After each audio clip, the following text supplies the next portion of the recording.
So this is my honest and I hope informative review of the MSR Access 2.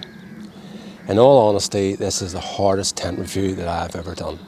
In fact, the search for the perfect tent could be over. In this video, I'm going to detail at least 3 significant negative features about this tent that you need to know if you're thinking about buying a tent.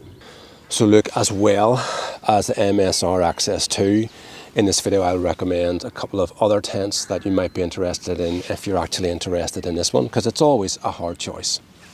But before I actually go any further and go into the details of the review itself, a big thanks to Miriam Kennedy. Check out her channel, she's got great content. Thank you, Miriam, very, very much. I really appreciate you lending me your tent. So, straight to my first issue. MSR, really well-known brand and respected brand in the outdoor industry. They say that this is a 4-season, 2-person tent that weighs 1.8 kilograms. So MSR, you've definitely got my attention because the statistics on this tent look seriously impressive. In fact, the search for the perfect tent could be over. Alright, so my first impression of the tent is like in the tent bag. And I must say, really good. Very well made, good quality fabrics, and it's extremely well packaged. And next, I sort of thought, do you know what, I'll stick this on the scales and put it on the scales, and here's the weight of the tent that's been given to me by Miriam. So as you can see, it's not 1.8 kilograms, and this is a bit of a warning sign to me. I mean, you know, how is this tent that's meant to be 1.8 kilograms? Here's it in its bag. How come it's like 2.2, maybe even 2.3? So on checking through the bag, I found that Miriam actually had a footprint for the tent, you know, which is fair enough, and there were maybe a few extra pegs. And when I've counted out the pegs, there's not really any extra because they're just the pegs that you need for the actual guy lines to make the tent 4-season. So here's the thing. At 1.8 kilograms, this tent is lacking pegs to secure it for 4-season use. It is lacking some guy lines, which also you will need to secure it for 4-season use. And the actual thickness of the ground sheet here is a 30 denier fabric. And in my opinion, that is also not suitable for 4-season use. The footprint that comes with this tent is also 30 denier as far as I'm aware, and it's got quite a few holes in it. So if this footprint wouldn't be being used with the actual tent, the holes that are in the footprint would actually be on the inner tent itself, or the floor of the tent itself. I think I've hopefully explained that.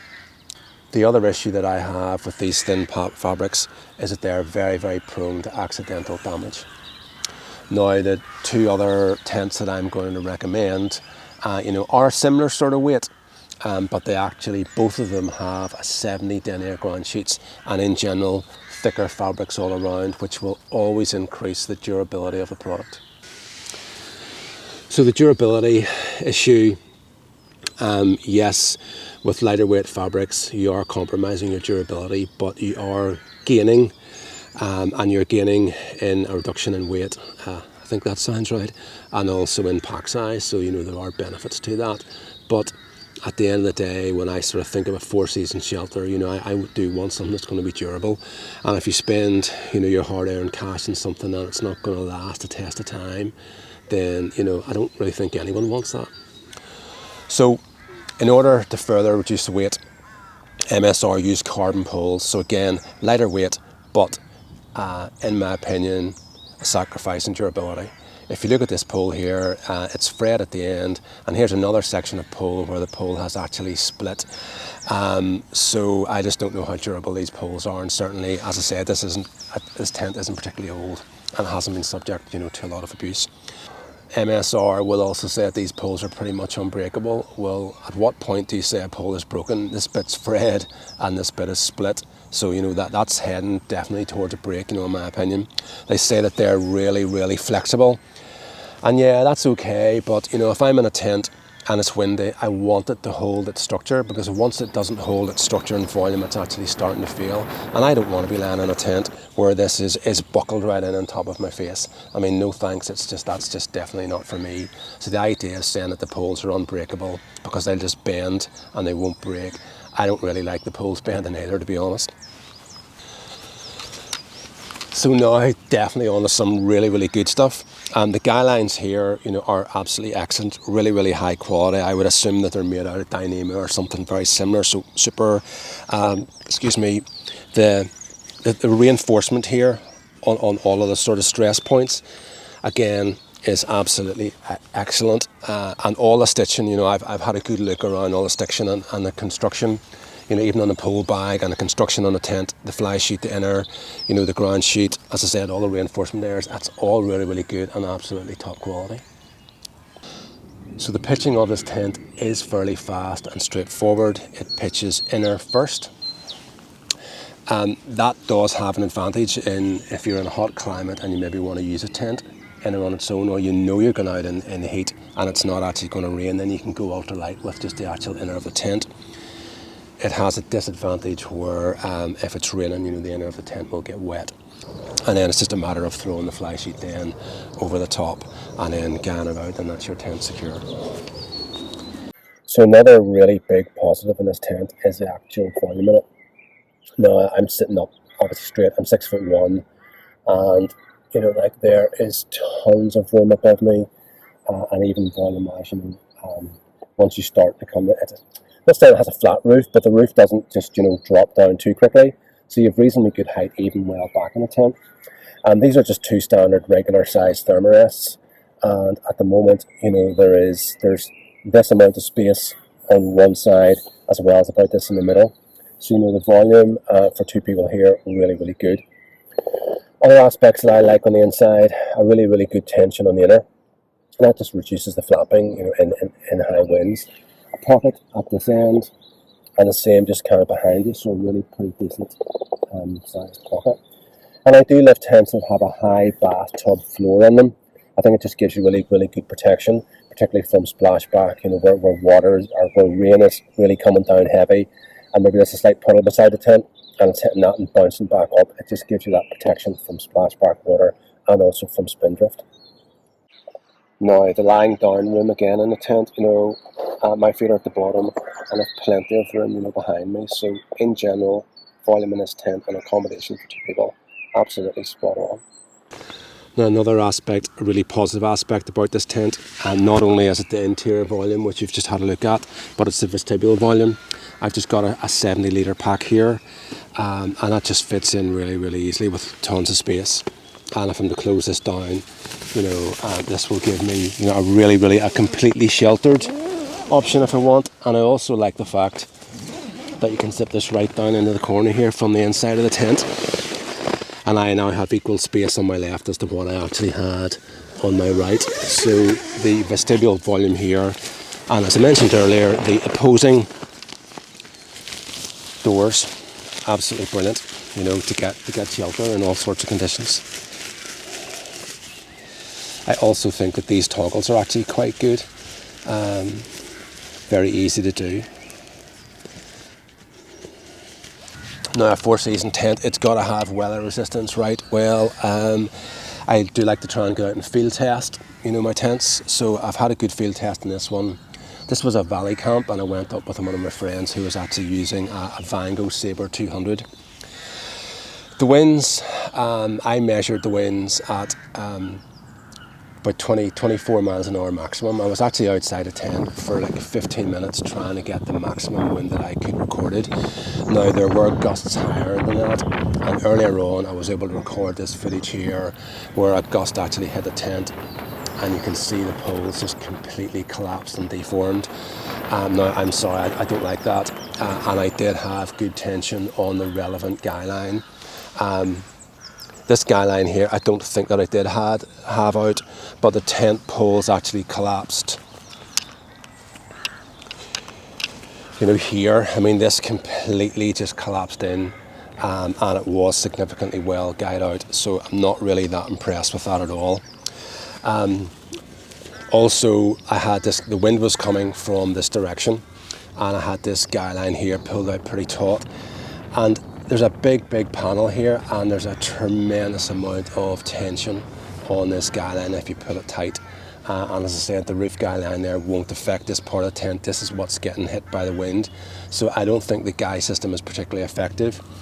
Also, there's no way of attaching the guy line points to the poles, so they're only attached from the fly to the fly sheet. And again, that is not a particularly effective guying system.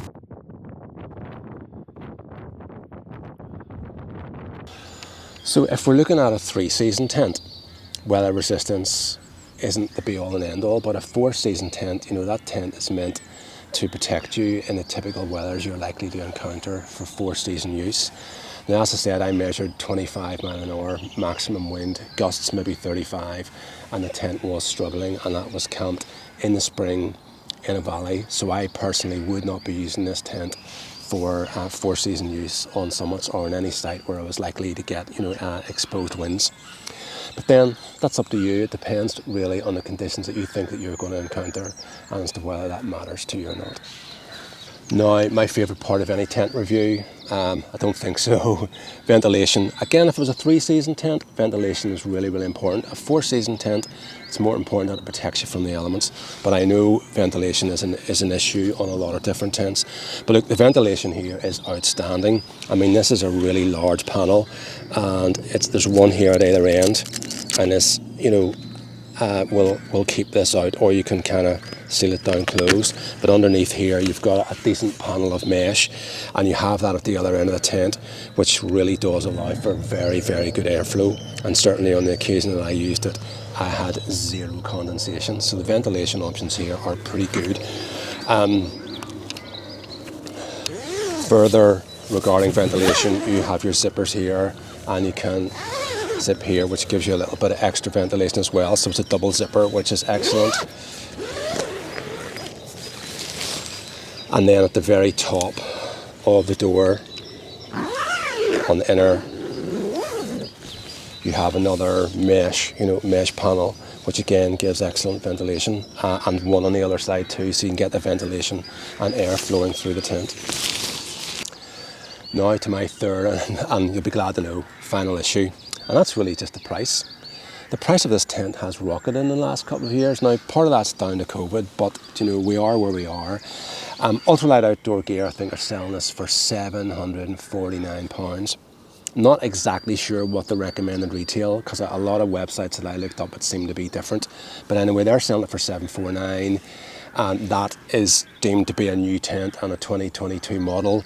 I think it's Base Camp Foods as well are actually selling it for lower than that, for $661, but they're not claiming it to be a 22 model. But you get the gist of it. So for me, that's sort of money for a tent that, for the evidence that I've seen in this one, hasn't proved particularly durable and also hasn't tremendous weather resistance. That's a lot of money, and there are a lot of alternatives out there. All right, so 2 alternatives. Hilleberg Una for a little more money at $785. Also freestanding, heavier duty fabrics, a great tent if you're thinking of better durability, stronger than this, but also a great tent for one person that just wants a bit of extra space, but it doesn't have the twin vestibules on it, but that's one option. Another option would be the Terra Nova Laser Compact 2 all season. I think I've got that right. Again, more durable fabrics, £630 I think it is. I mean, you can see it up on the screen, maybe it's not exactly that, but in and around that sort of ballpark. So it's the same sort of price of this, but it's not freestanding, and the accommodation may not be as good. So there's always a few pros and cons. It just depends on what matters to you. So now it comes down to my final thoughts on this MSR Access 2. Look, this is actually a nice tent, and it's a very, very good tent. It is well made, well designed, very lightweight, and offers great accommodation both inside and in the vestibules for 2 people. My main issues are, I think it's got pricey, its durability, its weather performance, and it's not quite the weight that it's claimed. Okay, so really it's just up to you as to what you can actually live with. If you're going to go out and not use it in particularly harsh conditions, take extremely good care of it and be aware that it's very easily accidentally damaged. You might actually get on pretty well, with this tent, but for those reasons, it's just not for me. So look, thank you very much for watching. I hope you've enjoyed the video, and it won't be too long before there'll be another tent review or something similar up very soon.